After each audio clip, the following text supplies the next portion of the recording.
옛날 아주 먼 옛날에 세상의 끝자락이라 불릴 만큼 깊고 험한 상월자기에 1년의 절반은 눈이 녹지 않는다는 마을이 하나 숨겨져 있었습니다. 첩첩산중이라는 말이 무색할 정도로 높디 높은 봉우리들이 병풍처럼 마을을 둘러싸고 있었기에 이곳은 겨울이 되면 마치 거대한 하얀 소미불을 덮어쓴 듯 세상과 완전히 단절되곤 했습니다. 하늘에서 내리는 눈은 멈출 줄을 몰랐고 마을 사람들은 그저 자연이 허락하는 만큼만 길을 내고 살아가며 겨울이 지나가기만을 조용히 기다리는 소박한 사람들이었습니다. 그 마을의 가장 높은 곳 산비탈이 시작되는 외진 언덕배기에는 다 쓰러져가는 낡은 초가집 한 채가 위태롭게 서 있었는데 그곳에는 마을 사람들이 입을 모아 바보라고 부르는 늙은 노인 덕칠 영감이 홀로 살고 있었습니다. 덕칠 영감의 집은 금방이라도 눈무게를 이기지 못하고 무너질 것처럼 허름하기 짝이 없었지만 굴뚝에서는 언제나 희미한 연기가 피어올라 그가 아직 살아있음을 알리곤 했습니다. 마을 사람들은 아침에 눈을 뜨면 가장 먼저 저 위쪽 언덕을 쳐다보며 덕칠 영감 내 굴뚝에 연기가 나는지 확인하는 것으로 하루를 시작했습니다. 영감은 동네 아이들이 짓궂게 눈뭉치를 던지며 놀려대도 그저 허허하고 웃기만 했고 콧물을 훌쩍이며 소매로 대충 닦아내는 모습이 영락없는 바보의 행색이었습니다. 헝클어진 백발은 빗질을 안 한 지 오래되어 보였고 입고 있는 무명옷은 여기저기 기운 자국이 선명하여 남루하기 그지없었으나 그의 얼굴에는 늘 사람 좋은 미소가 걸려 있어 누구도 그를 진심으로 미워하지는 않았습니다. 어느 날 아침 밤새 내린 눈이 방문 높이만큼 쌓여 문을 열기조차 힘든 날이었습니다. 마을 장정들도 혀를 내두르며 눈치울 엄두를 내지 못하고 방 안에 틀어박혀 있을 때 덕칠 영감은 낡은 쌀이 빗자루 하나를 들고 밖으로 나왔습니다. 영감은 춥지도 않은지 얇은 옷 하나만 걸친 채 엉거주춤한 자세로 마당에 눈을 쓸기 시작했는데 그 모습이 마치 춤을 추는 것 같기도 하고 비틀거리는 것 같기도 하여 멀리서 보는 이로 하여금 혀를 차게 만들었습니다. 하지만 이상하게도 영감이 지나간 자리는 눈이 깔끔하게 치워져 길이 났고 그는 콧노래까지 흥얼거리며 자신의 집 앞뿐만 아니라 마을로 내려가는 비탈길까지 천천히 아주 천천히 눈을 쓸어내려 가고 있었습니다. 마을 아래쪽에 사는 김씨 아주머니는 그런 영감이 안쓰러워 갓 쪄낸 뜨거운 감자 몇 알을 소쿠리에 담아 들고 나왔습니다. 아주머니가 영감을 부르자 덕칠 영감은 깜짝 놀란 듯 어깨를 움츠리더니 이내 특유의 해맑은 표정으로 고개를 숙여 인사를 했습니다. 김씨 아주머니가 따뜻한 감자를 건네며 추운데 왜 나와서 이러고 있냐고 핀잔을 주었지만 영감은 그저 뜨거운 감자를 호호 불어가며 받아들고는 아이처럼 좋아할 뿐이었습니다. 영감의 손은 거친 나무 껍질처럼 투박하고 갈라져 있었지만 감자를 쥐는 그 손아귀 힘은 의외로 단단해 보였습니다. 아주머니는 혀를 끌끌 차면서도 영감의 맑은 눈망울을 보면 묘하게 마음이 놓인다며 서둘러 집으로 돌아갔습니다. 사실 덕칠 영감이 이 마을에 들어와 살기 시작한 것은 그리 오래된 일이 아니었습니다.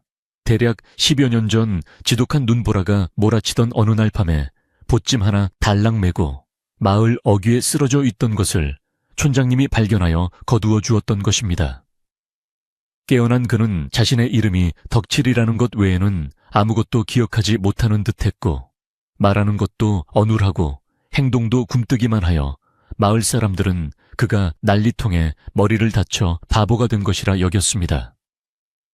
갈 곳 없는 그를 내칠 수 없어 마을 사람들은 산 밑에 빈집을 내어주었고 영감은 그날부터 마을의 꾸준히 일을 도맡아 하며 때로는 아이들의 친구가 되어주고 때로는 동네의 웃음거리가 되어주며 그렇게 자연스럽게 마을의 풍경 속으로 스며들었습니다. 해가 중천에 떠올라 눈밭에 반사된 햇살이 눈이 부실 정도로 빛날 때쯤 덕칠 영감은 빗자루를 내려놓고 뒷산으로 향했습니다. 마을 사람들은 영감이 또 산토끼나 쫓으러 가나보다 하고 대수롭지 않게 여겼지만 영감의 발걸음은 숲속으로 들어갈수록 묘하게 달라지고 있었습니다. 사람들의 시선이 닿지 않는 깊은 숲 그늘에 들어서자 구부정했던 허리가 조금씩 펴지고 흐리멍덩하던 눈빛에는 서리빨 같은 기운이 감돌았습니다. 영감은 눈 쌓인 나무들 사이를 소리 없이 지나가며 나뭇가지가 꺾인 흔적이나 짐승의 발자국을 유심히 살폈습니다. 그는 마치 자신의 앞마당을 거니는 것처럼 산세의 흐름을 훤히 꿰뚫고 있는 듯 보였습니다. 설산의 깊은 곳은 적막하다 못해 신성한 기운마저 감도는 곳이었습니다. 덕칠 영감은 굵은 소나무 아래 잠시 멈춰서서 산 아래 마을을 내려다보았습니다. 하얀 눈에 덮인 옹기종기 모인 초가집들이 평화로워 보였지만 영감의 눈에는 그 평화가 언제 깨질지 모르는 살얼음판처럼 위태로워 보이는 모양이었습니다. 그는 품 안에서 낡고 오래된 헝겊 꾸러미를 꺼내어 조심스럽게 펼쳐보았는데 그 안에는 녹슨 쇠붙이 조각 하나가 들어있었습니다. 영감은 그 쇠붙이를 만지작거리며 깊은 한숨을 내쉬었고 그 입김은 공기 중에서 하얗게 흩어지며 순식간에 사라졌습니다. 그는 다시 헝겊을 여미고는 짐짓 바보 같은 표정을 지으며 마을로 내려갈 준비를 했습니다. 다시 마을로 내려오는 길에 영감은 덫에 걸려 낑낑대고 있는 어린 노루 한 마리를 발견했습니다. 사냥꾼들이 놓은 덫이 아닌 아마도 예전에 누군가 놓았다가 잊어버린 낡은 덫인 듯 했습니다. 덕칠 영감은 주위를 두리번거리며 혹시 보는 눈이 없는지 확인한 후 순식간에 몸을 낮춰 덫을 해체했습니다. 녹슨 쇠가 맞물려 있어 웬만한 장정의 힘으로도 벌리기 힘든 덫이었지만 영감은 별다른 힘을 들이지 않는 듯 가볍게 덫을 벌려 노루의 다리를 빼내주었습니다. 다행히 뼈는 상하지 않은 듯 노루는 잠시 절뚝거리다가 이내 숲속으로 사라졌습니다. 영감은 노루가 사라진 쪽을 향해 빙그레 웃으며 손을 흔들어 주었습니다. 마을에 다시 도착했을 때는 이미 해가 서산으로 넘어가고 있어 마을 전체가 붉은 노을빛으로 물들어가고 있었습니다. 저녁 밥 짓는 냄새가 골목마다 구수하게 퍼져나갔고 아이들은 어머니가 부르는 소리에 하나둘씩 집으로 뛰어들어갔습니다. 덕칠 영감은 자신의 오두막으로 돌아와 아궁이에 불을 지폈습니다. 마른 장작이 타닥타닥 소리를 내며 타오르자 차가웠던 방바닥에 온기가 돌기 시작했습니다. 그는 벽에 기대어 앉아 창호지 문 너머로 들려오는 바람 소리에 귀를 기울였습니다. 상월의 바람 소리는 때로는 짐승의 울음소리 같기도 하고 때로는 누군가의 비명 같기도 하여 듣는 이의 마음을 불안하게 만들기도 했지만 영감에게는 그저 익숙한 자장가일 뿐이었습니다. 덕칠 영감이 이 상골 마을에 머무는 진짜 이유는 아무도 알지 못했습니다. 그저 그가 산을 좋아하고 갈 곳이 없어 머무는 것이라고만 생각했습니다. 하지만 영감은 밤마다 잠들기 전 문고리를 단단히 걸어 잠그고 방 안 깊숙한 곳에 숨겨둔 낡은 목함을 꺼내보곤 했습니다. 그 목함 안에는 붉은 인주가 묻은 도장 하나와 붓으로 쓴 낡은 서찰 한 장이 들어있었습니다. 영감은 그를 모르는 척했지만 촛불 아래서 그 서찰을 읽고 또 읽으며 글자 하나하나를 눈에 새기곤 했습니다. 그의 눈가는 촉촉하게 젖어 있었고 그 표정에는 말로 다 할 수 없는 회한과 그리움, 그리고 결기 어린 다짐이 담겨 있었습니다. 그날 밤 바람이 유난히 거세게 불어 닥쳤습니다. 문풍지가 파르르 떨리며 요란한 소리를 냈고 밖에서는 나뭇가지들이 부러지는 소리가 났습니다. 마을 사람들은 이불을 머리끝까지 뒤집어 쓰고 잠을 청했지만 덕칠 영감은 잠들지 않고 앉아 있었습니다. 그는 직감적으로 산의 기운이 평소와 다르다는 것을 느꼈습니다. 산짐승들이 불안에 떨며 이동하는 기척이 미세하게 느껴졌고 바람에 실려오는 냄새 속에 낯선 쇠, 냄새와 말발굽 냄새가 섞여 있었기 때문입니다. 영감은 불을 끄고 어둠 속에서 눈을 감은 채 그 미세한 소리의 정체를 파악하려 애썼습니다. 평화롭던 이 상월 마을에 무언가 원치 않는 손님이 찾아오고 있음을 그는 본능적으로 알아차린 것입니다. 다음 날 아침 마을은 온통 눈 세상으로 변해 있었습니다. 밤새 내린 눈으로 길이란 길은 모두 지워졌고 집들은 마치 눈 속에 파묻힌 버섯처럼 지붕만 겨우 내놓고 있었습니다. 덕칠 영감은 여느 때와 다름없이 빗자루를 들고 밖으로 나왔지만 그의 시선은 눈을 치우는 빗자루 끝이 아닌 마을 입구 쪽을 향해 있었습니다. 마을 어귀에 있는 커다란 느티나무 아래 평소에는 보이지 않던 낯선 그림자들이 어른거리고 있었기 때문입니다. 영감은 입을 해벌쭉 벌리고 일부러 빗자루를 놓치며 넘어지는 신용을 했지만 곁눈질로는 그 낯선 이들의 행색을 꼼꼼하게 살피고 있었습니다. 마을 우물가에는 아낙네들이 모여 물을 깃고 있었는데 그들의 이야기꽃도 온통 밤새 들린 이상한 소리에 관한 것이었습니다. 어떤 이는 도깨비불을 봤다고도 하고 어떤 이는 산신령이 노에서 우는 소리를 들었다고도 했습니다. 덕칠 영감은 물동이를 지고 가는 척하며 그들의 곁을 지나갔습니다. 아낙네 중 하나가 영감을 보고 덕칠 영감, 어젯밤에 뭐 무서운 거 못 봤수 하고 물었지만 영감은 바람이 쌩쌩 불어서 무서웠슈. 밥 줘요 밥. 하고 엉뚱한 소리만 해대어 아낙네들을 웃게 만들었습니다. 사람들은 영감이 아무것도 모른다고 생각하며 다시 자기들끼리의 수다로 돌아갔습니다. 그러나 영감의 속은 타들어가고 있었습니다. 그는 아까 곁눈질로 보았던 자들이 단순한 나그네가 아님을 단번에 알아챘습니다. 그들이 입고 있는 옷은 상골 사람들의 것과는 비교도 안 될 만큼 질 좋은 비단이었고 허리춤에는 은밀하게 무기를 숨기고 있는 듯 불룩했습니다. 무엇보다 그들의 눈빛에는 탐욕과 오만함이 가득 차 있어 순박한 마을 사람들과는 전혀 다른 종류의 인간들임을 말해주고 있었습니다.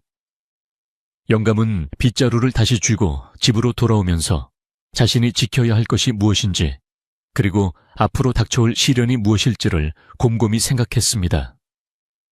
이 깊은 상월까지 찾아온 그들의 목적은 분명 선한 것은 아닐 터였습니다. 영감의 집 마당에는 오래된 감나무 한 그루가 서 있었는데 까치밥으로 남겨둔 홍시 몇 개가 붉게 얼어붙어 있었습니다. 까치 한 마리가 날아와 홍시를 쪼아먹는 평화로운 풍경 뒤로 마을 입구에서 들려오는 웅성거림이 점점 커지고 있었습니다. 낯선 이들이 마을 안으로 들어오기 시작한 것입니다. 덕칠 영감은 방으로 들어가 옷매무새를 흐트러뜨리고 얼굴에 검댕을 좀 더 묻혀 더욱더 볼품없는 늙은이의 모습으로 위장했습니다. 그리고는 방문을 활짝 열어젖히고 마루에 걸터앉아 아무 생각 없는 듯한 표정으로 먼 산을 바라보며 콧노래를 부르기 시작했습니다. 그의 노래는 구슬프면서도 어딘가 모르게 익살스러운 가락이었습니다. 마을 촌장님 댁 마당에는 벌써 사람들이 모여들고 있었습니다. 낯선 외지인들이 촌장님을 찾았기 때문입니다. 촌장님은 하얀 수염을 쓰다듬으며 점잖게 그들을 맞이했지만 외지인들의 태도는 거만하기 짝이 없었습니다. 그들의 우두머리로 보이는 자는 말 위에서 내려오지도 않은 채 마을을 휘하듯 둘러보았고 그의 수하들은 마을 사람들을 밀치며 길을 터주기를 강요했습니다. 덕칠 영감은 자신의 집 마당에서 그 광경을 내려다보며 쥐고 있는 빗자루 자루가 부서질 만큼 힘을 주었습니다. 하지만 겉으로는 여전히 실없는 웃음을 흘리며 지나가는 강아지에게 말을 거는 척하고 있었습니다. 겨울바람이 다시 매섭게 불어오기 시작했습니다. 산새들도 무언가를 감지했는지 더 이상 울지 않았고 마을에는 팽팽한 긴장감이 감돌았습니다. 덕칠 영감은 자신이 이 마을에서 보낸 지난 10년의 세월이 주마등처럼 스쳐 지나갔습니다. 조용히 그림자처럼 살다가 생을 마감하려 했던 그의 바람과는 달리 운명은 그를 다시 폭풍의 한가운데로 몰아넣으려 하고 있었습니다. 그는 자리에서 일어나 기지개를 켜는 척하며 하늘을 올려다보았습니다. 회색빛 구름이 몰려오는 것이 오늘 밤에는 어제보다 더 큰 눈이 내릴 것 같았습니다. 눈은 모든 것을 덮어주기도 하지만 때로는 모든 길을 막아 가두어 버리기도 한다는 것을 영감은 누구보다 잘 알고 있었습니다. 그때 외지인 무리 중 한 명이 덕칠 영감의 집 쪽을 가리키며 무언가 소리쳤습니다. 아마도 마을 전체를 조망하기 좋은 높은 곳에 있는 영감의 집이 눈에 띄었을 것입니다. 몇 명의 사내들이 영감의 집을 향해 비탈길을 올라오기 시작했습니다. 영감은 심장이 쿵쿵 뛰었지만 호흡을 가다듬고 더욱더 바보스러운 표정을 지었습니다. 그는 콧물을 훌쩍이며 마당에 쌓인 눈을 손으로 뭉쳐 눈사람을 만드는 신용을 했습니다. 올라오던 사내들은 그런 영감을 보고 킬킬거리며 비웃었지만 영감은 그들의 비웃음을 못 들은 척 눈뭉치를 굴리는 데에만 열중했습니다. 이제 곧 그들과 마주하게 될 터였습니다. 사내들이 마당에 들이닥치자 영감은 깜짝 놀라 뒤로 자빠지는 연기를 했습니다. 사내들은 영감을 발로 툭툭 건드리며 이 늙은이는 뭐야, 말귀는 알아듣나 하며 거칠게 물었습니다. 영감은 겁에 질린 듯 몸을 떨며 아이고 나으리들 배고파요. 밥 좀 주세요 하고 엉뚱한 대답을 했습니다. 사내들은 영감을 무시하고 집안을 멋대로 들여다보며 혀를 찼습니다. 쳇 쥐새끼 한 마리 살기 힘들겠군. 볼 것도 없어. 그들은 침을 퇴뱉고는 다시 내려갔습니다.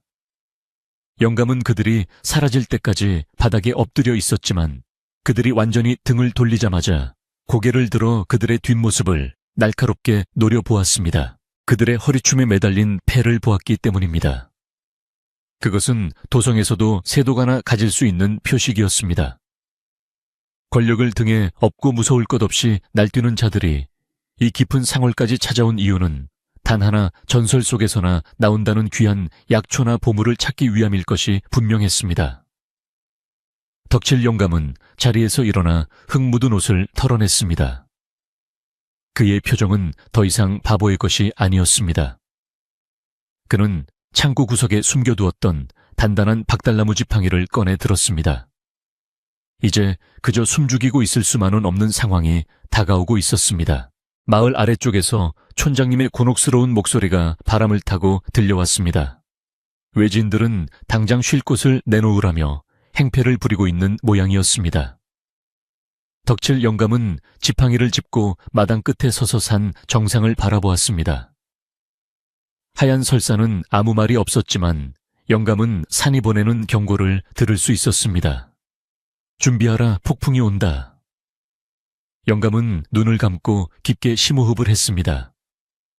차가운 공기가 폐부 깊숙이 들어오며 그의 잠들어 있던 감각들을 깨웠습니다. 그는 다시 한번 바보의 가면을 쓰고 하지만 그 어느 때보다 뜨거운 심장을 품은 채 느릿느릿한 걸음으로 마을 회관을 향해 내려가기 시작했습니다.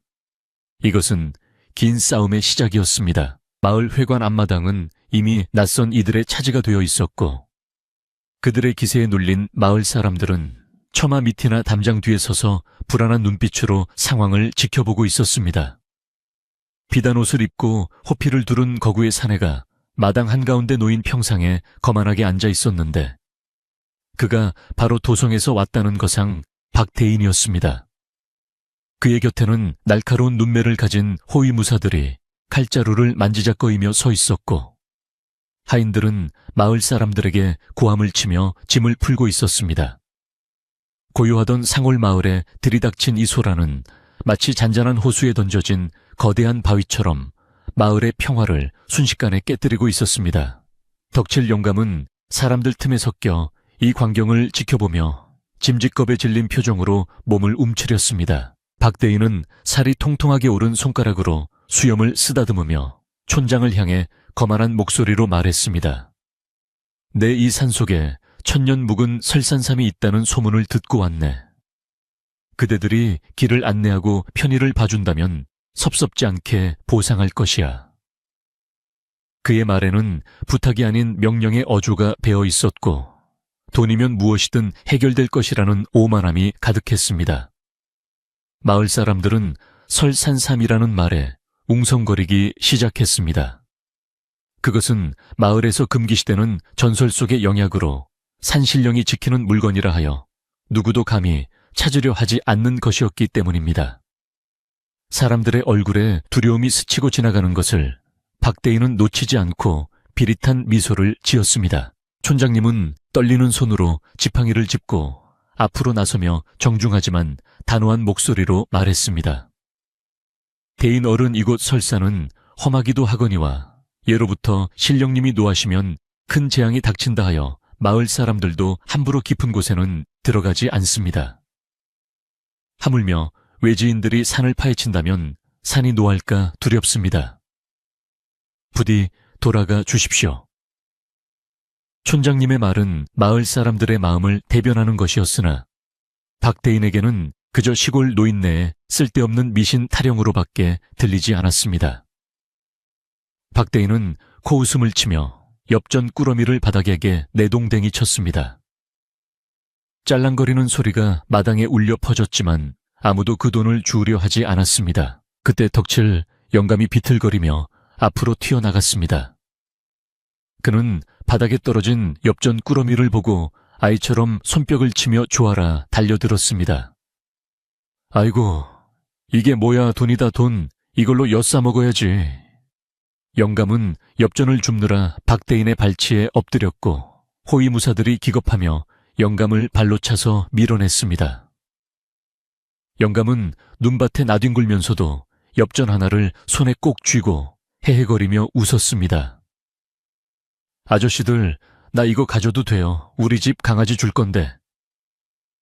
영감의 엉뚱한 행동에 살벌했던 분위기가 잠시 멈칫했고 박대인은 더럽다는 듯이 인상을 찌푸리며 손수건으로 코를 막았습니다. 덕칠 영감은 떼굴떼굴 구르며 일어났지만 사실 그의 눈은 바닥에 엎드린 순간 박대인의 신발과 호위무사들의 움직임을 면밀히 관찰한 뒤였습니다.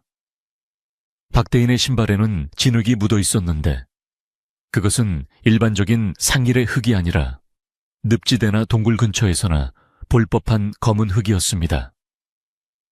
이는 그들이 마을에 오기 전 이미 산의 다른 쪽을 쑤시고 다녔다는 증거였습니다. 영감은 겉으로는 바보처럼 굴며 흙을 털어내는 척했지만 속으로는 그들이 생각보다 더 집요하고 준비가 철저한 자들임을 간파하고 경계를 늦추지 않았습니다.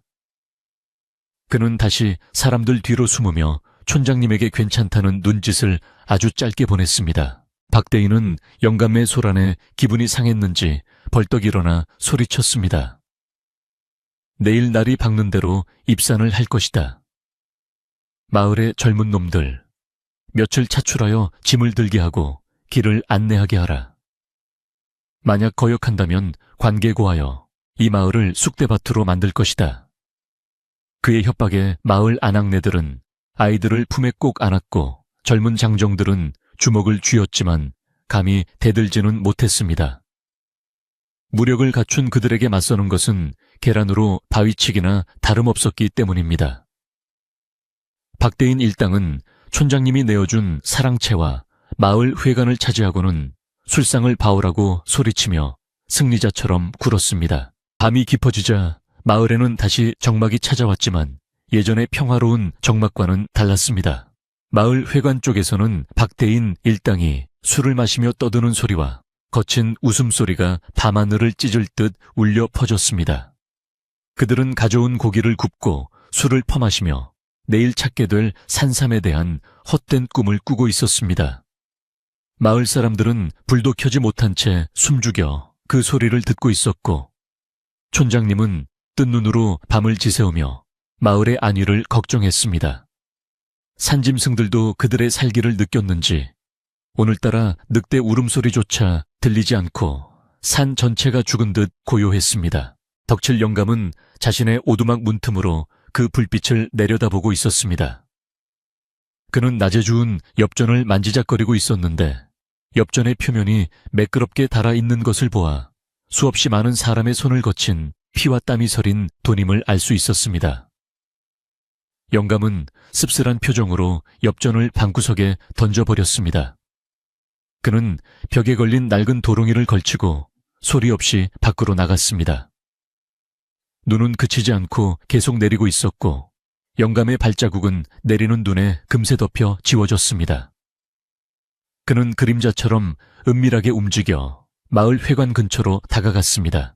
회관 마당에는 보초를 서는 하인 2명이 졸고 있었고 안에서는 박대인이 지도를 펼쳐놓고 부하들과 작당을 하고 있었습니다. 덕칠 영감은 담장 밑에 웅크리고 앉아 그들의 대화를 엿들었습니다. 이 지도에 따르면 산 중턱에 있는 범바위 뒤쪽 골짜기가 확실합니다. 그곳은 지형이 험해 사람의 발길이 닿지 않았으니 분명 영물이 있을 겁니다. 부하의 말에 박대인은 탐욕스러운 웃음을 흘렸습니다. 좋아, 내일은 무슨 일이 있어도 그곳을 파헤쳐야 한다. 방해하는 것들은 모조리 베어버려도 좋다. 그들의 대화는 단순한 약초 채취를 넘어 산을 파괴하고 마을 사람들을 해칠 수도 있다는 위험한 내용을 담고 있었습니다. 영감은 범바위라는 말에 눈썹을 꿈틀거렸습니다. 그곳은 산의 기운이 모이는 혈자리이자 겨울잠을 자는 곰들이 머무는 신성한 곳이었습니다. 그곳을 건드린다면 산사태가 일어날 수도 있고 잠자던 맹수들이 깨어나 마을을 덮칠 수도 있었습니다. 영감은 주먹을 꽉 쥐었습니다. 당장이라도 뛰어들어가 그들을 막고 싶었지만 지금은 때가 아니었습니다. 섣불리 나섰다가는 자신의 정체가 드러나고 마을 사람들에게 더 큰 피해가 갈 수 있었습니다. 영감은 분노를 사기며 다시 어둠 속으로 몸을 숨겼습니다. 그는 그들이 범바위로 가는 길을 쉽게 찾지 못하도록 미리 손을 써야겠다고 다짐했습니다. 다음날 새벽 동이 트기도 전에 덕칠 영감은 산으로 향했습니다. 그는 범바위로 가는 길목에 있는 표식들을 교묘하게 바꿔놓기 시작했습니다. 나뭇가지의 방향을 틀어놓거나 돌무더기의 위치를 옮겨놓아 길을 헷갈리게 만들었습니다. 또한 썩은 나무 둥치나 덩굴로 덮인 웅덩이 근처에 가짜 발자국을 만들어 그들이 엉뚱한 곳으로 유인되도록 덫을 놓았습니다. 영감의 손놀림은 빠르고 정확했습니다. 그는 산의 모든 지형지물을 자신의 손바닥처럼 훤히 꿰고 있었기에 가능한 일이었습니다. 작업을 마친 영감은 땀을 닦으며 산 아래를 내려다보았습니다. 멀리서 횃불을 든 무리가 산을 오르는 것이 보였습니다.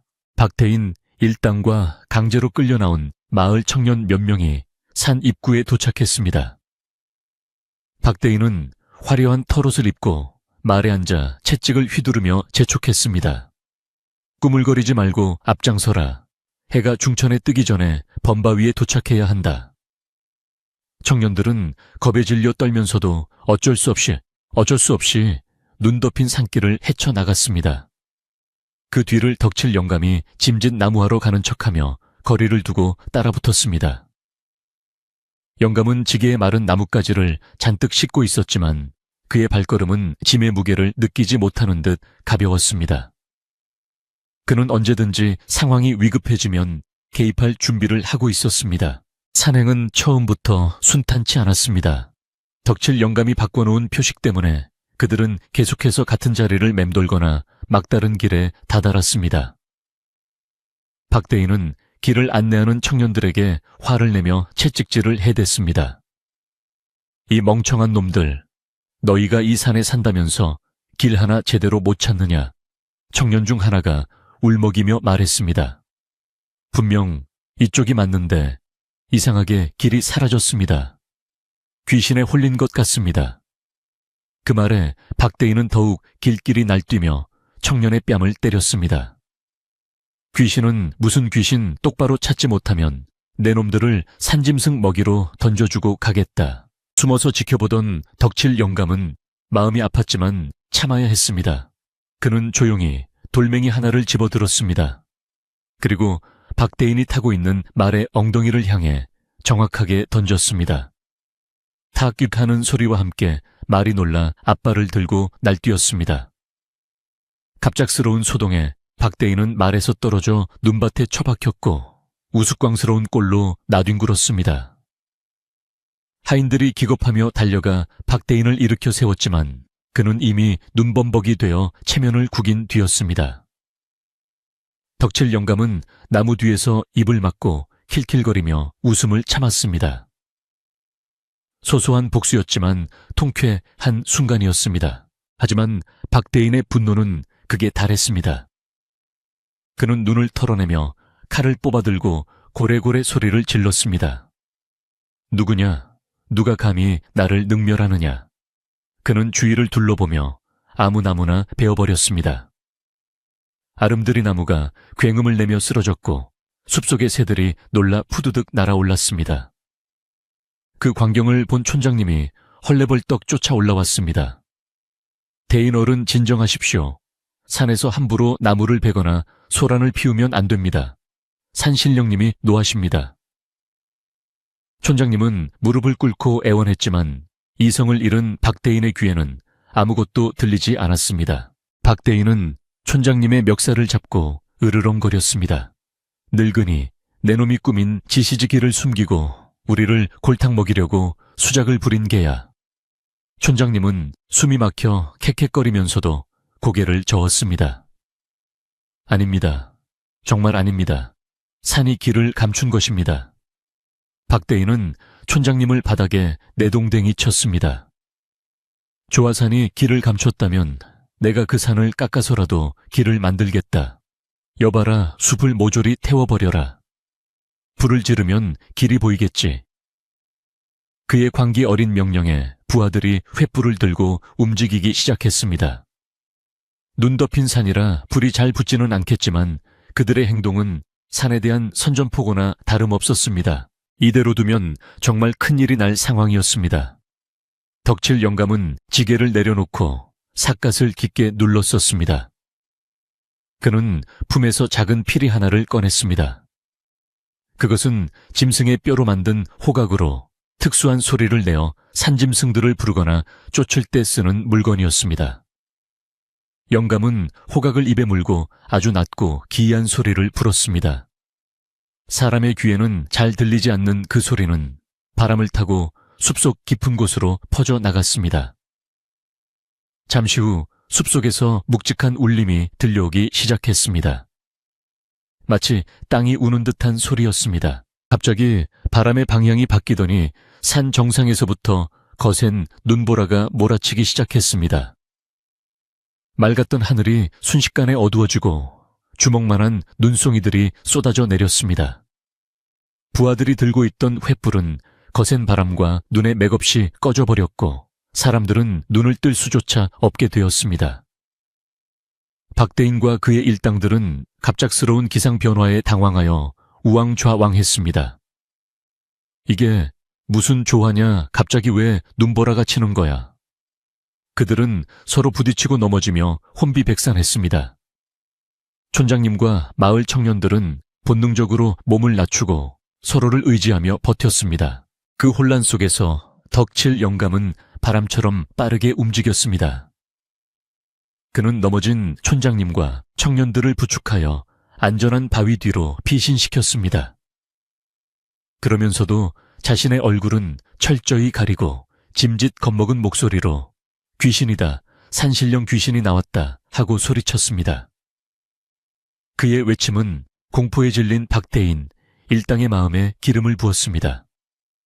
미신을 믿지 않는다고 큰소리치던 그들도 눈앞에서 벌어지는 자연의 압도적인 힘 앞에서는 두려움을 느낄 수밖에 없었습니다. 산 전체가 웅궁거리며 울부짖는 듯한 소리는 그들의 간담을 서늘하게 만들었습니다. 박대인은 추위와 공포에 떨면서도 끝까지 욕심을 버리지 못했습니다. 물러서지 마라. 이건 그저 눈보라일 뿐이다.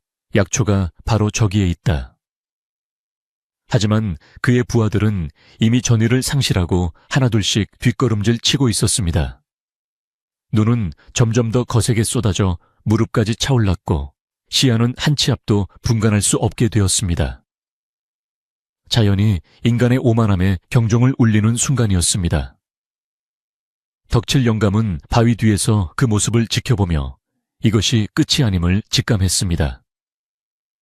박대인 같은 자들은 쉽게 포기하지 않을 것이고 날씨가 개면 더 독한 마음을 품고 달려들 것이 분명했기 때문입니다. 결국 박대인 일당은 철수를 결정했습니다. 두고 보자. 날이 풀리면 다시 올 것이다. 그때는 이 산을 정말로 불태워 버릴 테다. 박대인은 악담을 퍼부으며 하인들의 부축을 받아 비틀비틀 산을 내려갔습니다. 그들이 떠나는 뒷모습을 보며 마을 사람들은 안도의 한숨을 내쉬었지만 촌장님의 얼굴은 여전히 어두웠습니다. 산이 크게 노하셨어. 저들이 다시 오면 그때는 정말 막을 수 없을지도 몰라. 촌장님의 걱정 섞인 혼잣말을 들으며 덕칠 영감은 조용히 고개를 끄덕였습니다. 그는 오늘 밤 자신이 오랫동안 숨겨왔던 갑옷을 손질해야 할지도 모른다고 생각했습니다. 마을로 돌아온 덕칠 영감은 다시 바보 행세를 하며 집으로 돌아갔지만 그의 마음속에는 폭풍전야의 긴장감이 가득했습니다. 그는 창고 깊숙한 곳 장작더미 아래 묻어두었던 긴 괴짝을 꺼냈습니다. 먼지를 털어내고 뚜껑을 열자 그 안에는 서슬퍼런 검 한 자루가 차가운 빛을 내뿜으며 잠들어 있었습니다. 이 검을 다시 잡는 날이 오지 않기를 바랐건만. 영감은 검자루를 어루만지며 슬픈 눈으로 중얼거렸습니다. 밖에서는 눈보라가 더욱 거세게 몰아치고 있었고 내일은 오늘보다 더 험난한 하루가 될 것임을 예고하고 있었습니다. 밤새 몰아치던 눈보라가 거짓말처럼 잦아들고 다시금 차가운 정적이 감도는 아침이 밝아왔습니다. 하지만 하늘은 여전히 잿빛 구름으로 뒤덮여 있어 금방이라도 다시 눈을 쏟아낼 듯 무거운 기운을 들이우고 있었고 마을의 공기는 어제보다 훨씬 더 날카롭고 매서워져 있었습니다. 마을 사람들은 밤새 안녕했는지 서로의 생사를 확인하듯 조심스럽게 문을 열고 밖을 내다보았지만 누구 하나 선뜻 마당으로 나서는 이는 없었습니다. 마을 회관 쪽에서 풍겨나오는 살기 어린 기운이 온 마을을 짓누르고 있었기 때문입니다. 박대인과 그 일당들은 어제 산에서 당한 수모를 갚아주겠다는 듯 아침 일찍부터 무기를 챙겨들고 마을 이곳저곳을 쑤시고 다니며 행패를 부리기 시작했습니다. 박대인은 어제 낭패가 분했는지 얼굴이 불그락푸르락하여 부하들에게 고래고래 소리를 질러댔습니다. 이 쥐새끼 같은 마을 놈들이 감히 나를 능멸해 당장 집집마다 뒤져서 먹을 것과 땔감을 모조리 가져와라. 그리고 어제 산에서 도망친 놈들을 잡아다가 족쳐서라도 길을 알아내라. 그의 명령이 떨어지자마자 호위무사들과 하인들은 굶주린 늑대떼처럼 민가로 들이닥쳤습니다. 그들은 가난한 살림살이를 발로 차고 겨우겨우 모아둔 곡식 항아리를 깨뜨리며 횡포를 부렸습니다. 아이들의 울음소리와 아낙네들의 비명소리가 끊이지 않았지만 칼을 찬 그들의 위세에 눌려 장정들도 주먹만 쥐고 있을 뿐 나설 수가 없었습니다. 덕칠 영감은 자신의 오두막 문틈으로 이 참혹한 광경을 지켜보며 입술을 깨물었습니다. 그의 손은 무의식적으로 방구석에 놓인 지팡이를 꽉 움켜쥐고 있었는데 그 힘이 어찌나 센지 단단한 박달나무 지팡이에 손자국이 남을 정도였습니다. 평소 같았으면 바보 흉내를 내며 그들 주위를 맴돌았겠지만 지금은 섣불리 나섰다가는 오히려 화를 키울 수 있음을 알기에 신중을 기하고 있었습니다. 그는 놈들이 마을 사람들의 식량을 약탈하는 것을 보며 저들이 장기전을 준비하고 있음을 간파했습니다. 산이 길을 열어주지 않으니 마을에 눌러앉아 버티면서 산이 지칠 때까지 기다리겠다는 심산인 것이 분명했습니다. 그때 박대인의 부하 몇 명이 덕칠 영감의 오두막으로 올라오는 소리가 들렸습니다. 영감은 재빨리 이불을 뒤집어쓰고 덜덜 떠는 신용을 했습니다. 문이 쾅 하고 열리더니 찬바람과 함께 거친 사내들이 들이닥쳤습니다. 이 늙은이 아직도 살아있었나? 밥 내놔. 쌀독 어디 있어? 사내들은 방 안을 샅샅이 뒤졌지만 나오는 것이라고는 말라비틀어진 옥수수 몇 개와 낡은 옷가지 뿐이었습니다. 그들은 실망한 듯 바닥에 침을 뱉으며 영감의 머리를 툭 쳤습니다. 에이, 재수 없는 늙은이, 먹다 죽을 것도 없네. 그들이 욕설을 퍼붓고 나가버리자 영감은 이불 속에서 천천히 고개를 들었습니다. 그의 눈빛은 더 이상 흐리멍덩하지 않고 먹이를 노리는 매처럼 형형하게 빛나고 있었습니다. 마을 광장에는 약탈해온 곡식과 가축들이 산더미처럼 쌓여 있었고 박대인은 그 앞에 의자를 놓고 앉아 마을 사람들을 죄인 다루듯 무릎 꿇려 놓았습니다. 잘 들어라. 너희가 숨기고 있는 그 잘난 산신령인지 먼지가 길을 열어줄 때까지 나는 이 마을의 모든 것을 태워버릴 것이다. 우선 본보기로 너희가 신성하게 여기는 저 당산나무부터 베어버리겠다. 박대인이 가리킨 곳에는 마을을 수백 년간 지켜온 거대한 느티나무가 서 있었습니다. 마을 사람들은 기겁하여 안 됩니다. 그 나무는 마을의 수호신입니다. 하며 울부짖었지만 박대인은 들은 척도 하지 않고 부하들에게 도끼를 가져오라고 명령했습니다. 당산나무를 벤다는 것은 마을 사람들에게 있어 영혼을 베는 것과 다름없는 일이었습니다. 사람들은 공포와 절망에 빠져 통곡했고 촌장님은 충격으로 그 자리에 실신하고 말았습니다. 덕칠 영감은 그 모습을 보며 이제는 더 이상 기다릴 수 없다고 판단했습니다. 저 나무가 베어지면 마을 사람들의 마음도 무너질 것이고 그렇게 되면 다시는 일어설 수 없게 될 것이었습니다. 그는 조용히 옷매무새를 가다듬었습니다. 누더기 옷 안에는 이미 얇지만 단단한 가죽 갑옷이 덧대어 입혀져 있었습니다. 그는 창고 구석에서 검댕을 묻힌 헝겊을 꺼내 얼굴을 가릴 복면을 준비했습니다. 낮에는 눈이 많아 움직이기 힘들지만 어둠이 내리면 이야기는 달라질 터였습니다. 해가 저물고 땅거미가 내려앉자 마을은 칠흑 같은 어둠에 잠겼습니다. 박대인 일당은 회관 마당에 큰 불을 피워놓고 술판을 벌이며 승리감에 도취해 있었습니다. 그들은 내일 날이 밝으면 당산나무를 베고 산으로 징역할 꿈에 부풀어 떠들어댔습니다. 보초 몇 명이 서 있었지만 독한 술에 취해 비틀거리고 있어 경계가 허술하기 짝이 없었습니다. 덕칠 영감은 그림자처럼 소리 없이 오두막을 빠져나왔습니다. 그의 발걸음은 눈 위를 걷는데도 발자국 소리가 전혀 나지 않았고 움직임은 바람에 흔들리는 나뭇가지처럼 자연스러웠습니다. 그는 평생을 전장에서 그리고 이 산속에서 단련해 온 은신술을 유감없이 발휘하고 있었습니다. 영감은 먼저 당산나무 주변으로 접근했습니다. 나무 밑에는 내일 불을 지르기 위해 쌓아둔 기름통과 장작더미가 놓여 있었고 그 옆에는 도끼를 든 사내 2명이 꾸벅꾸벅 졸고 있었습니다. 영감은 쥐고 있던 돌멩이 2개를 던져 멀리 떨어진 덤불 쪽에서 소리가 나게 만들었습니다. 무슨 소리야? 졸던 사내 중 하나가 눈을 비비며 소리난 쪽으로 걸어갔습니다. 그 순간 영감은 바람처럼 날아가 남은 한 명의 목덜미를 정확하게 가격했습니다. 사내는 비명 한마디 지르지 못하고 털썩 쓰러졌습니다.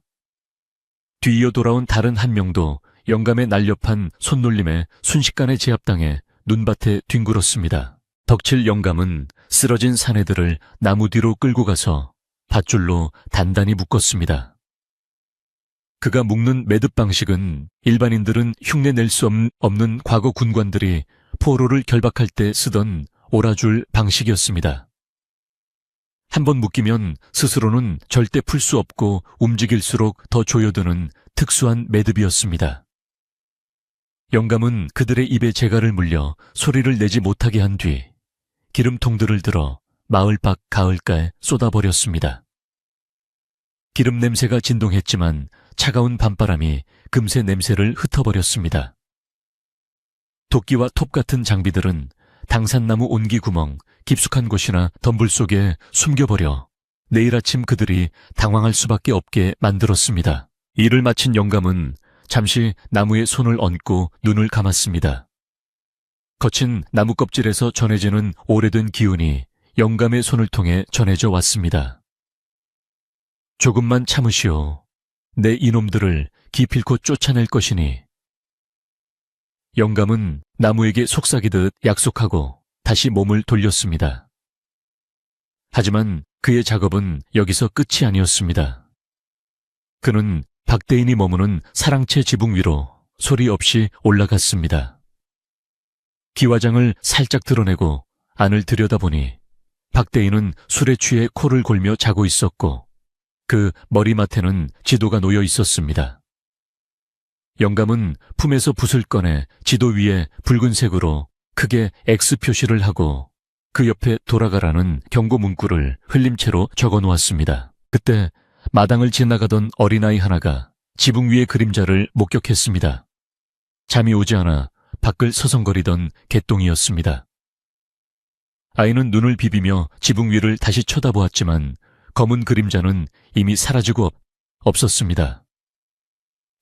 분명히 누가 있었는데. 아이는 고개를 갸웃거리며 집으로 들어갔습니다. 덕칠 영감은 이미 마을 어귀이의 큰 바위 뒤에 몸을 숨기고 숨을 고르고 있었습니다. 심장이 터질 듯 뛰었지만 늙은 육체 탓인지 숨이 가빠오는 것은 어쩔 수 없었습니다. 하지만 그의 눈은 그 어느 때보다 맑고 투명했습니다. 오늘 밤에 이 작은 소란이 내일 어떤 파장을 불러올지 그는 잘 알고 있었고 그 파장을 이용해 놈들을 벼랑 끝으로 몰아붙일 계획이었습니다. 다음 날 아침 마을은 발칵 뒤집혔습니다. 당산나무 아래 묶여있는 부하들과 사라진 기름통 그리고 숨겨진 장비들 때문에 박대인 일당은 혼비백산했습니다. 묶여있던 부하들은 밤새 추위에 떨며 공포에 질려 있었고 그들을 묶은 매듭을 본 호위 무사장은 안색이 창백해졌습니다. 대인 어른, 이건 보통 솜씨가 아닙니다. 군관들이나 쓰는 포박술입니다. 이 마을에 무공을 익힌 고수가 숨어있는 게 분명합니다. 무사장의 보고에 박대인은 지도를 찢어발기며 길길이 날뛰었습니다. 고수 이 총우석에 고수는 무슨 얼어 죽을 고수야. 어떤 놈이 장난을 친 게 분명해.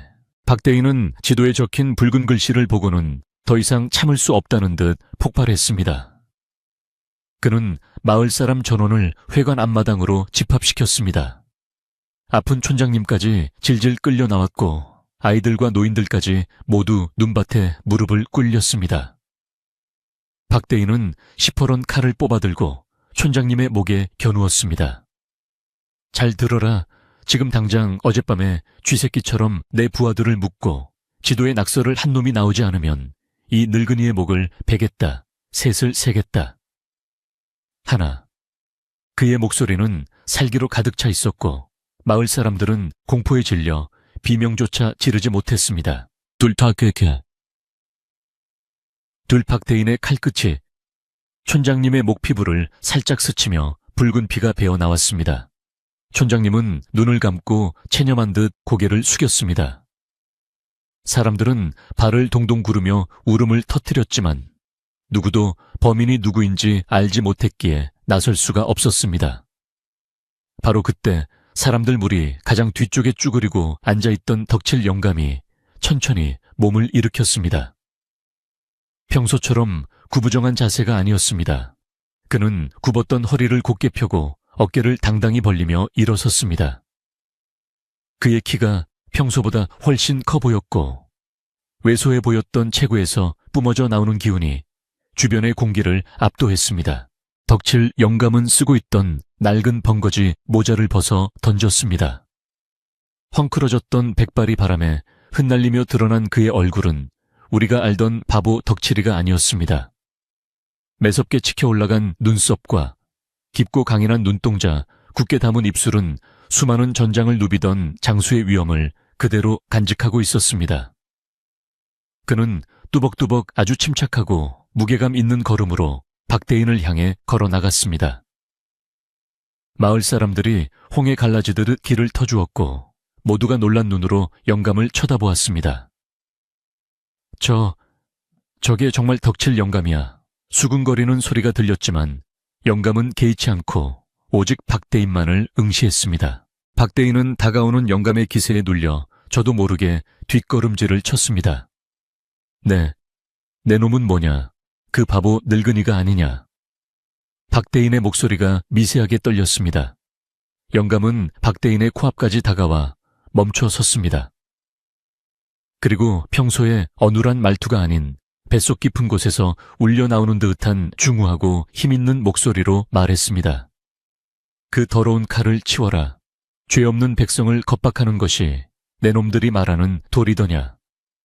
그 호통 소리는 마치 천둥 소리처럼 마당을 울렸고 호위무사들조차 그 위압감에 흠칫하며 칼자루를 놓칠 뻔했습니다. 영감은 촌장님을 부축하여 일으켜 세우고 자신의 겉옷을 벗어 촌장님의 어깨에 덮어주었습니다. 누더기 겉옷이 벗겨지자 그 안에서 낡았지만 잘 손질된 가죽 갑옷과 허리춤에 매달린 묵직한 검집이 드러났습니다.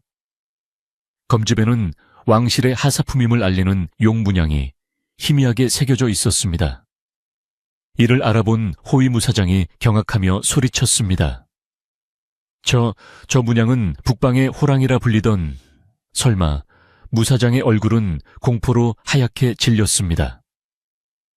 덕칠 영감하니 전설의 무관이었던 그는 천천히 검집에 손을 올리며 박대인을 노려보았습니다. 내 이 산에서 조용히 뼈를 묻으려 했건만 탐욕에 눈이 먼 내 놈들이 잠자는 호랑이의 코털을 건드리는구나.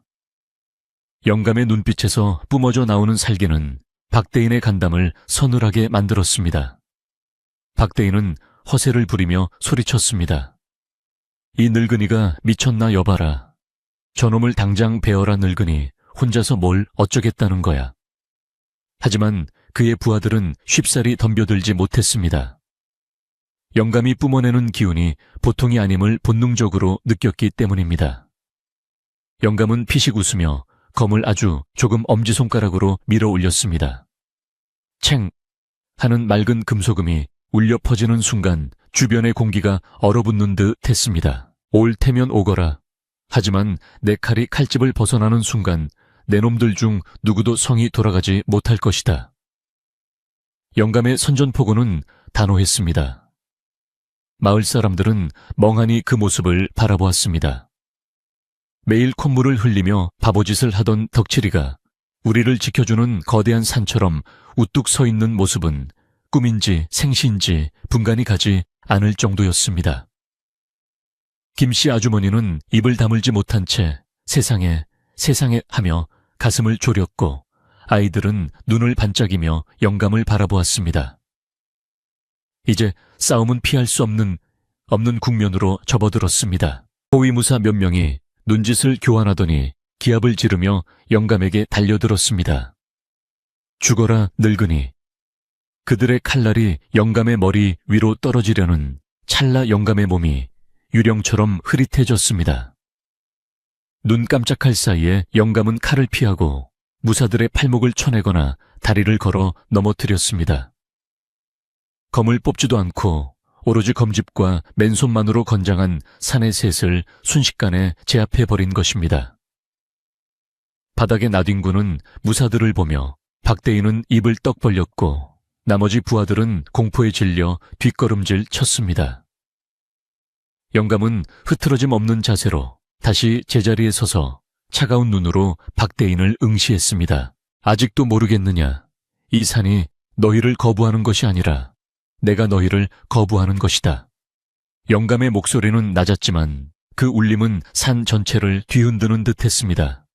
이제 모든 정체는 드러났고 숨길 것은 아무것도 없었습니다.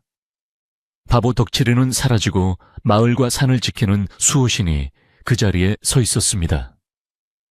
눈보라는 멈췄지만 마당에는 그보다 더 거세고 뜨거운 폭풍이 몰아치고 있었습니다. 박대인은 이를 갈며 자신의 호위무사 전원에게 공격 명령을 내렸습니다. 수정 열세에도 불구하고 영감의 표정에는 두려움이 없었습니다. 오히려 오랜만에 전장에 선 장수의 끓어오르는 투지가 그의 눈빛을 더욱 강렬하게 만들고 있었습니다. 박대인의 명령이 떨어지자마자 10여 명의 호위무사들이 일제히 고함을 지르며 덕칠 영감을 향해 쇄도해 들어왔습니다. 좁은 마당은 순식간에 칼 부딪히는 소리와 거친 숨소리로 가득 찼고 보는 이들의 심장을 옥죄어 올 만큼 살벌한 기운이 감돌았습니다. 마을 사람들은 비명을 지르며 눈을 질끈 감았지만 정작 포위된 덕칠 영감의 표정은 고요한 호수처럼 평온하기 그지없었습니다.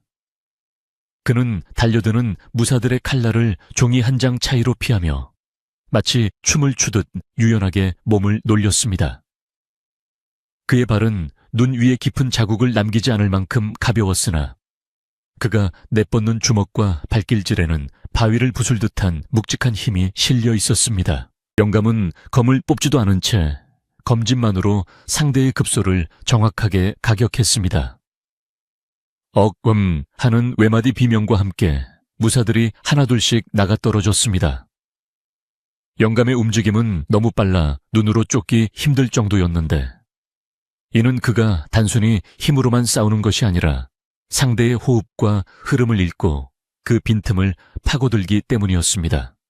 한 무사가 영감의 등 뒤를 노리고 기습적으로 칼을 휘둘렀지만 영감은 뒤도 돌아보지 않고 몸을 숙여 피한 뒤 뒤로 발을 차 올려 상대의 명치를 걷어찼습니다. 무사는 허공으로 붕 떴다가 눈밭에 처박혔고 고통에 몸부림치며 일어나지 못했습니다. 박대인은 자신의 정예 무사들이 늙으니 한 명에게 추풍 낙엽처럼 쓰러지는 꼴을 보며 경악을 금치 못했습니다.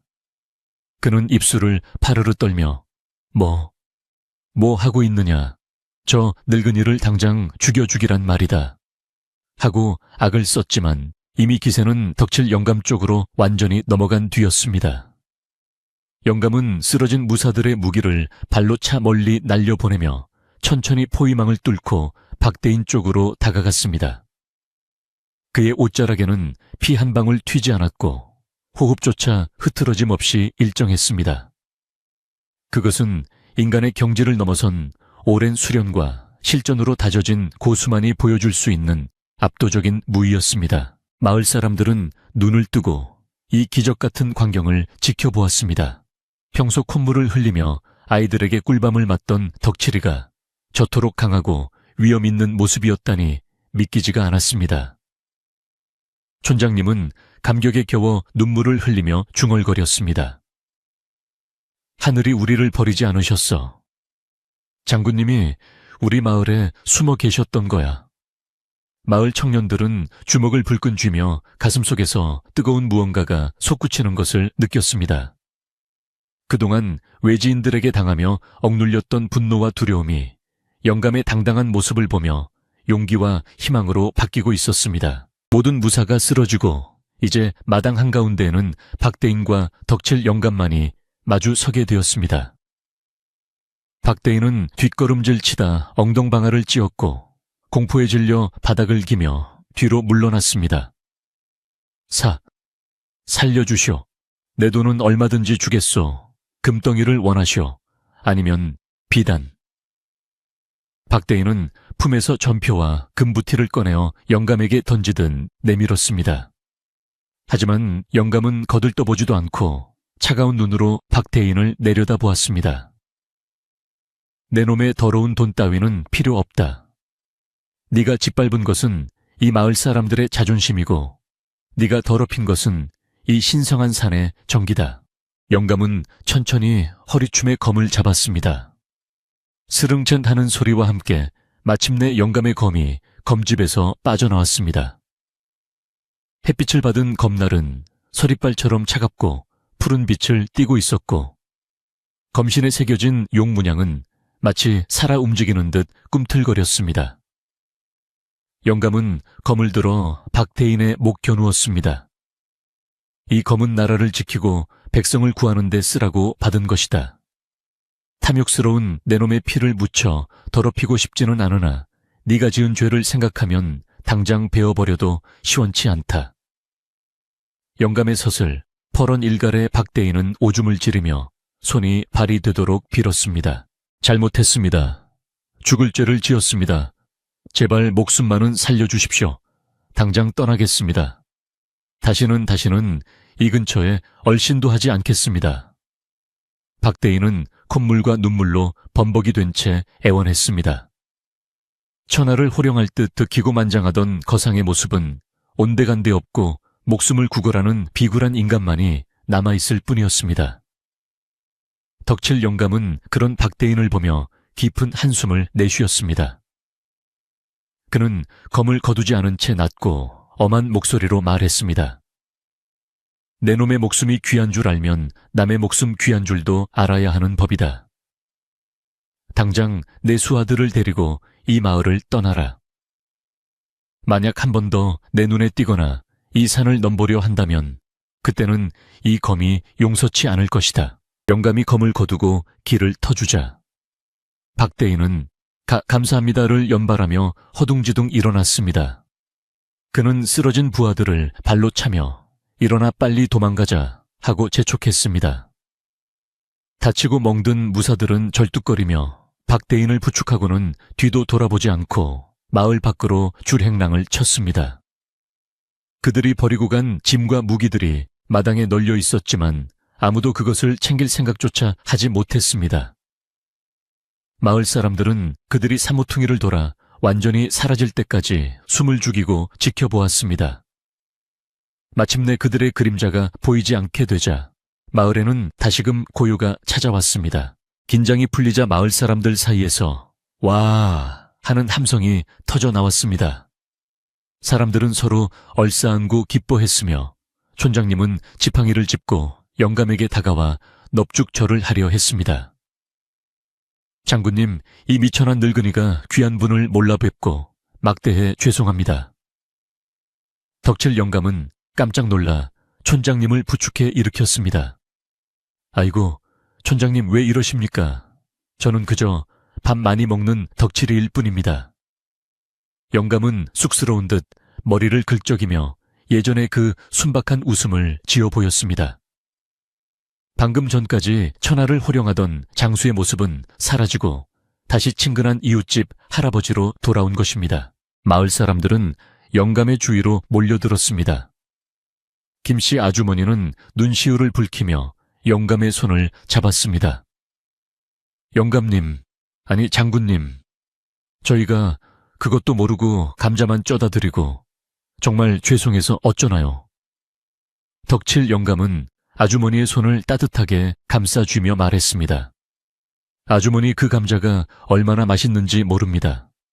저는 세상 어떤 산의 진미보다 아주머니의 뜨거운 감자가 제일 좋습니다.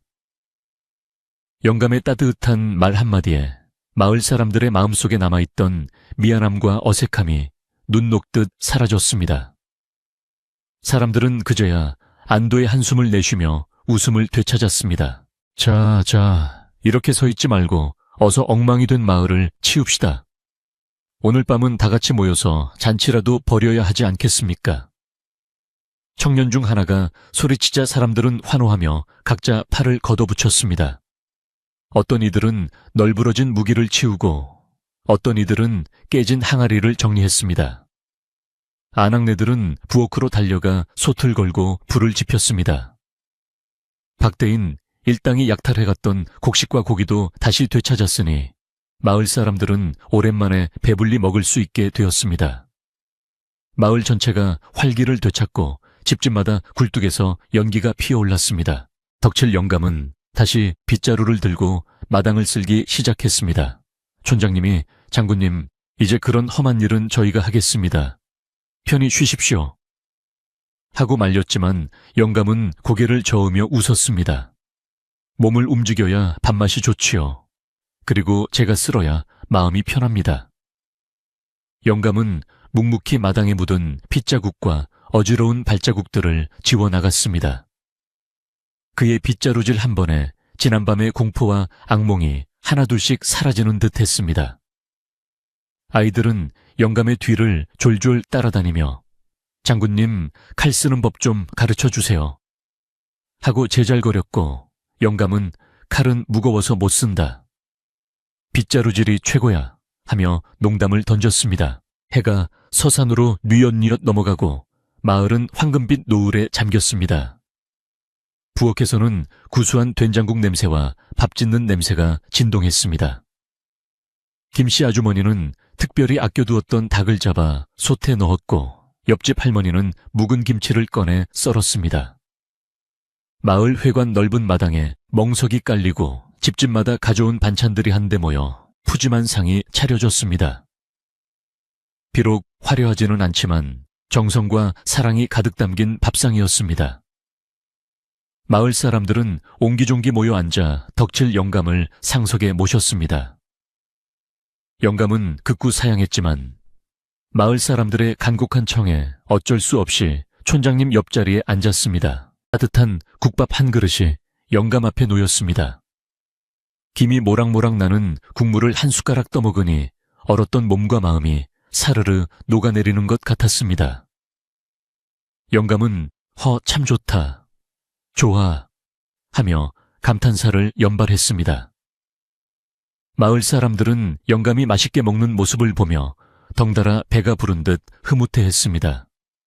술잔이 돌고 이야기가 오갔습니다. 사람들은 영감이 어떻게 해서 이 상골 마을까지 오게 되었는지, 그동안 어떻게 정체를 숨기고 살았는지 궁금해하며 질문을 쏟아냈습니다. 영감은 빙그레 웃으며 예시야기 보따리를 하나둘씩 풀어놓기 시작했습니다. 사실 나는 싸움이 싫어서 도망친 겁쟁이라오. 높은 벼슬도 사람들의 칭송도 다 부질없더군요. 그저 이렇게 맑은 공기 마시고 좋은 사람들과 오순도순 사는 게 내 평생의 소원이었지요. 영감의 담담한 고백에 마을 사람들은 숙연해졌습니다. 화려한 영웅의 삶 뒤에 숨겨진 고독과 아픔을 짐작할 수 있었기 때문입니다. 하지만 지금 이 순간만큼은 영감의 얼굴에 고독 대신 편안함이 깃들어 있었습니다. 그는 더 이상 숨어 사는 도망자도 가면을 쓴 바보도 아니었습니다. 그는 이 마을의 소중한 식구이자 모두가 믿고 의지하는 큰 어른이었습니다. 밤이 깊어가고 모닥불이 타닥타닥 소리를 내며 타올랐습니다. 배를 채운 사람들은 하나둘씩 어깨 동무를 하고 노래를 부르기 시작했습니다. 구성진 민요가락이 밤하늘로 퍼져나갔고 덕칠 영감도 흥에 겨워 어깨를 들썩였습니다. 아이들은 영감의 무릎을 베고 잠이 들었고 어른들은 술잔을 기울이며 서로의 노고를 위로했습니다. 지난 며칠간의 긴장과 공포는 온데간데 없고 오직 따스한 정과 웃음만이 가득했습니다. 박대인이 남기고 간 상처는 아직 아물지 않았지만 서로를 보듬어주는 마음이 있기에 마을은 금방 예전의 평화를 되찾을 것이었습니다. 덕칠 영감은 밤하늘을 올려다보았습니다. 구름이 걷히고 맑은 별들이 총총히 빛나고 있었습니다. 마치 하늘에 있는 전우들이 그를 내려다보며 미소 짓는 것 같았습니다. 영감은 속으로 조용히 뇌까렸습니다. 이제야 비로소 진짜 쉴 곳을 찾은 것 같구려. 그는 옆에서 꾸벅꾸벅 조는 촌장님의 어깨에 겉옷을 덮어주며 이 평화가 오래도록 깨지지 않기를 간절히 바랐습니다. 산바람이 부드럽게 불어와 영감의 하얀 머리카락을 스치고 지나갔습니다. 그것은 마치 산신령이 영감에게 보내는 감사의 인사처럼 느껴졌습니다. 잔치가 파하고 사람들은 각자의 집으로 돌아갔습니다. 덕칠 영감도 빗자루와 지팡이를 챙겨 자신의 오두막으로 향했습니다. 술기운이 올라 발걸음이 조금 비틀거렸지만 기분은 날아갈 듯 가벼웠습니다. 오두막에 도착한 영감은 문을 열기 전에 잠시 뒤를 돌아보았습니다. 어둠 속에 잠든 마을의 풍경이 그 어느 때보다 포근하고 아름다워 보였습니다. 그는 방문을 열고 들어와 낡은 이불을 폈습니다. 차가운 방바닥이었지만 마음속에 가득 찬 온기 덕분에 춥게 느껴지지 않았습니다. 영감은 머리맡에 놓아두었던 검을 다시 헝겊으로 싸서 괴짝 깊숙이 넣었습니다. 그리고 뚜껑을 덮으며 나직이 말했습니다. 다시는 세상 밖으로 나오지 말거라. 부디 여기서 영원히 잠들거라. 그는 괴짝을 다시 마루 밑 깊은 곳에 밀어넣고 흙으로 덮었습니다. 이제 그에게 필요한 것은 날카로운 검이 아니라 마당을 쓸 빗자루와 이웃들과 나눌 따뜻한 마음뿐이었습니다. 영감은 자리에 누워 눈을 감았습니다. 멀리서 들려오는 개 짖는 소리와 바람소리가 자장가처럼 들려왔습니다. 오늘 밤은 그 어느 때보다 깊고 편안한 잠을 잘 수 있을 것 같았습니다. 마을을 지켜냈다는 안도감, 그리고 자신의 진짜 모습을 받아준 이웃들에 대한 고마움이 영감의 가슴을 채웠습니다. 내일 아침이 밝으면 그는 다시 바지런히 마당을 쓸고 아이들과 장난을 치는 동네 할아버지 덕칠이로 돌아갈 것입니다. 하지만 이제는 그저 바보 덕칠이가 아니라 마을 사람들의 든든한 버팀목인 덕칠 영감으로 살아갈 것입니다. 눈 내리는 설산의 밤은 그렇게 평화롭고 따뜻하게 깊어가고 있었습니다. 폭풍이 지나가고 다시 찾아온 아침은 그 어느 때보다 눈부시게 밝았습니다. 밤새 내린 하얀 눈이 박대인 일당이 남기고 간 더러운 발자국과 핏자국을 깨끗하게 덮어버려 마을은 마치 아무 일도 없었던 것처럼 순백의 새 옷을 갈아입은 듯 했습니다. 덕칠 영감은 여느 때와 다름없이 이른 새벽부터 일어나 마당을 쓸고 있었습니다. 슥 새우그 하는 빗자루 소리가 고요한 아침 공기를 가르며 규칙적으로 들려왔고 그 소리는 밤새 불안에 떨었던 마을 사람들의 잠을 깨우는 평화의 알람 소리와도 같았습니다. 영감의 표정은 어제 보여주었던 서슬퍼런 장수의 모습은 온데간데 없고 다시금 편안하고 인자한 동네 할아버지의 얼굴로 돌아와 있었습니다. 하지만 마을 사람들의 태도는 예전과는 사뭇 달라져 있었습니다. 문을 열고 나온 김씨 아주머니는 영감을 보자마자 황급히 옷매무새를 가다듬고 허리를 90도로 굽혀 인사를 올렸습니다. 장군님, 안녕히 주무셨습니까? 간밤에 불편하신 데는 없으셨는지요? 평소 편하게 영감 밥 먹었수 하던 사이였는데 갑작스러운 존대와 극존칭에 덕칠 영감은 빗자루를 들고 어쩔 줄 몰라 했습니다. 다른 마을 사람들도 마찬가지였습니다. 지나가던 청년들은 영감과 눈이 마주치자 군인처럼 각을 잡고 인사를 했고 아이들조차 부모의 성화에 못 이겨 영감 근처에는 얼씬도 하지 않고 멀찌감치 서서 구경만 할 뿐이었습니다. 덕칠 영감은 이런 상황이 영 불편하고 어색하기 짝이 없었습니다. 그는 빗자루를 잠시 내려놓고 김씨 아주머니에게 다가가 손사래를 쳤습니다. 아이고 아주머니, 제발 이러지 마십시오. 저는 그냥 덕칠입니다.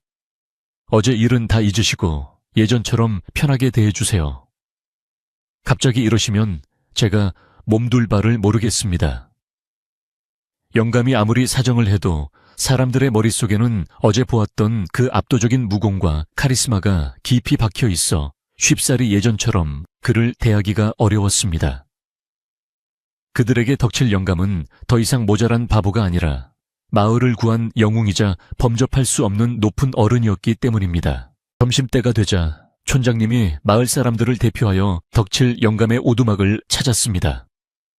촌장님 뒤로는 마을 사람들이 지어 온 갖가지 음식들이 줄을 지어 들어오고 있었습니다. 귀한 쌀밥에 고기 반찬, 그리고 평소에는 구경하기도 힘든 산나물 무침까지 상다리가 부러질 정도로 푸짐한 점심상이 차려졌습니다.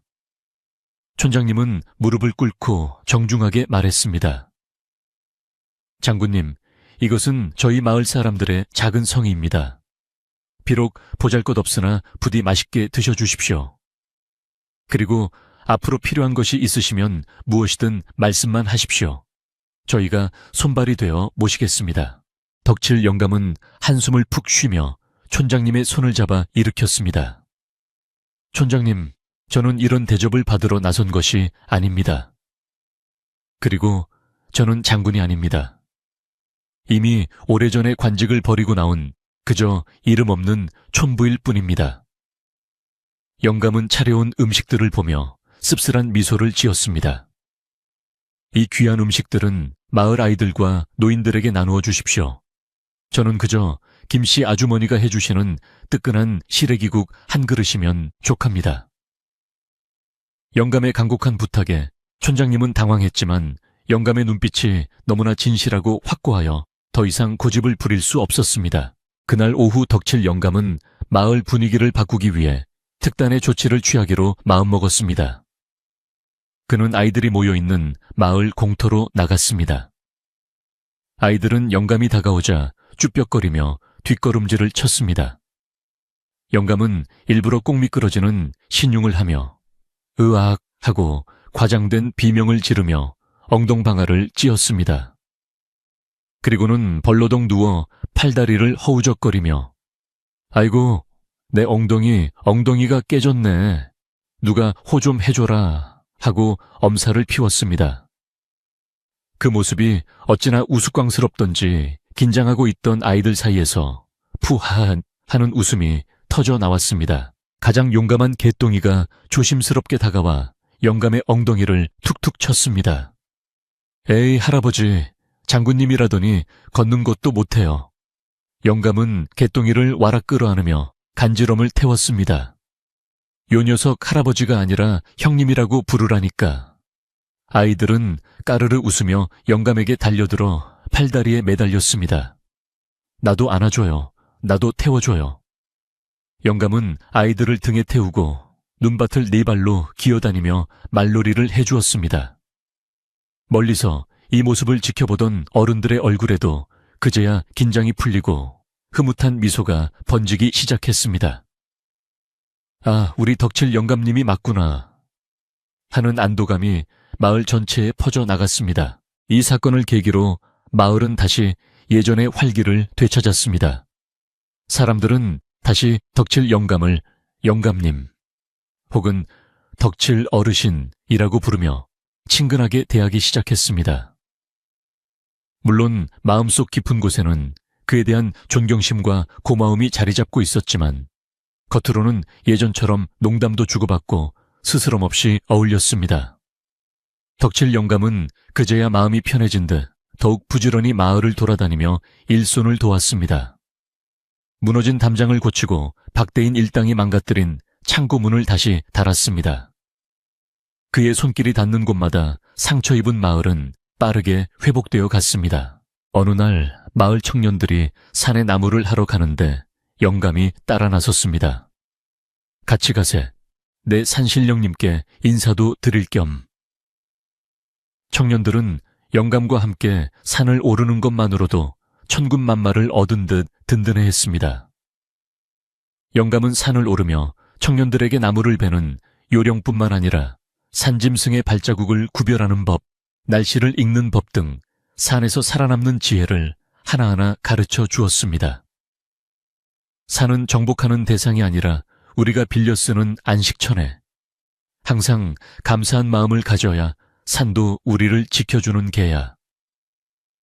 영감의 가르침은 청년들의 가슴에 깊이 새겨졌습니다. 박태인이 배려했던 당산나무 아래에는 마을 사람들이 모여 작은 제사를 올렸습니다. 나무는 다행히 껍질만 조금 상했을 뿐 생명에는 지장이 없었습니다. 덕칠 영감은 상처난 나무 부위에 진흙과 약초를 지식여 정성스럽게 발라주었습니다. 미안하다, 고맙다. 네가 버텨준 덕분에 마을이 살았다. 영감이 나무를 쓰다듬으며 속삭이자 겨울바람에 나뭇가지들이 흔들리며 마치 대답이라도 하듯 사르락거리는 소리를 냈습니다. 마을 사람들은 그 모습을 보며 자연과 인간, 그리고 그 사이를 이어주는 덕칠 영감의 존재에 대해 다시 한번 깊이 생각하게 되었습니다. 시간이 흘러 겨울이 깊어지고 또다시 한방눈이 내리는 날이었습니다. 마을은 이제 완전히 평화로워졌고 박대인의 침입은 예시야기 속의 한 장면처럼 희미해졌습니다. 하지만 마을 밖 세상에서는 설산에 무시무시한 백발의 호랑이 장군이 산다더라 는 소문이 은밀하게 퍼져 나갔습니다. 덕분에 근처의 산적이나 탐관오리들은 감히 이 산골 마을을 넘볼 생각조차 하지 못했습니다. 덕칠 영감은 그 소문을 듣고 그저 껄껄 웃으며 호랑이는 무슨 이 빠진 늙은 고양이지 하고 넘겼지만 그 소문이 마을의 든든한 방패막이가 되어주고 있음을 누구보다 잘 알고 있었습니다. 보름달이 휘영청. 밝은 어느 날 밤 덕칠 영감은 촌장님과 김씨 아주머니 그리고 이웃 몇몇을 자신의 오두막으로 초대했습니다. 방 한가운데에는 화로가 놓여 있었고 그 위에서는 군밤과 고구마가 타닥타닥 소리를 내며 익어가고 있었습니다. 영감은 직접 담근 머루주를 꺼내 한 잔씩 돌렸습니다. 자, 받으시오. 올겨울도 무사히 넘겼으니 다가올 봄을 위하여 건배합시다. 소박하지만 따뜻한 술자리가 무르익어가고 방 안은 구수한 냄새와 사람들의 웃음소리로 가득 찼습니다. 촌장님이 술잔을 기울이며 조심스럽게 물었습니다. 영감님, 이제 떠나실 생각은 없으신지요?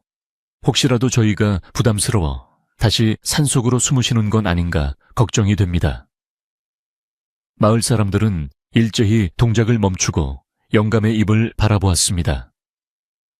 덕칠 영감은 빙그레 웃으며 고구마 껍질을 벗겼습니다. 갈 곳이 어디 있겠습니까? 여기가 내 집이고 당신들이 내 가족인걸요. 저는 죽는 날까지 이 오두막에서 눈 치우고 아이들과 놀며 살 겁니다. 영감의 확답에 사람들은 안도의 한숨을 내쉬며 박수를 쳤습니다. 그럼요, 그래야죠. 영감님 안 계시면 심심해서 어떻게 삽니까? 김씨 아주머니가 너스레를 떨자 좌중은 웃음바다가 되었습니다.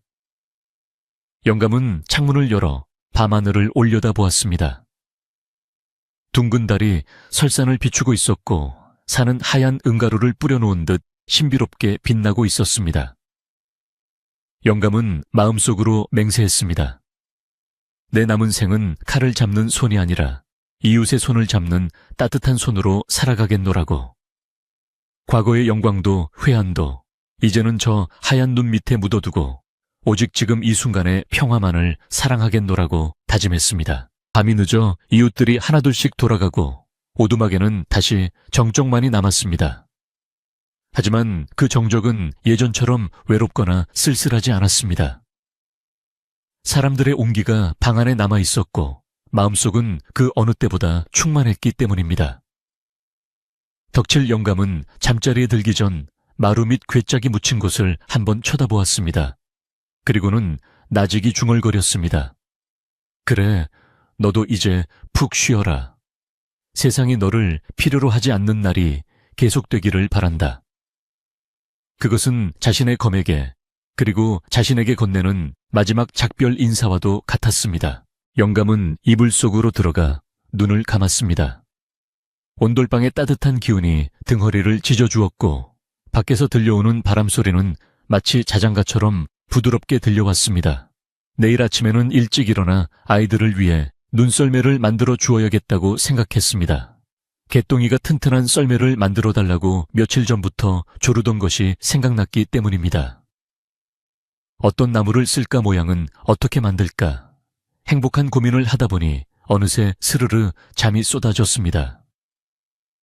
영감의 입계에는 옅은 미소가 번져 있었습니다. 마을의 모든 집 불이 꺼지고 설산 아래 작은 마을은 깊은 잠에 빠져들었습니다. 눈은 소리 없이 내려 세상의 모든 소음을 잠재우고 지붕 위에도 나무 위에도 그리고 사람들의 꿈 위에도 포근하게 쌓여갔습니다. 험한 세상의 풍파 속에서도 서로를 지켜주는 따뜻한 마음들이 모여 사는 곳. 그곳에는 전설의 장군이 아닌 마음씨 좋은 이웃집 할아버지 덕칠이가 살고 있었습니다. 그리고 그가 지키는 평화는 눈이 녹고 봄이 와도 그리고 다시 겨울이 와도 영원히 계속될 것입니다. 옛날 이야기는 여기서 끝이 납니다. 창밖에는 여전히 바람이 불고 있을지 모르지만 당신의 방 안은 이 이야기 속 오두막처럼 따뜻하고 평화롭기를 바랍니다. 덕칠 영감의 빗자루 소리가 나쁜 꿈들을 모두 쓸어버리고 하얀 눈처럼 포근하고 깨끗한 꿈만 꾸시길 바랍니다.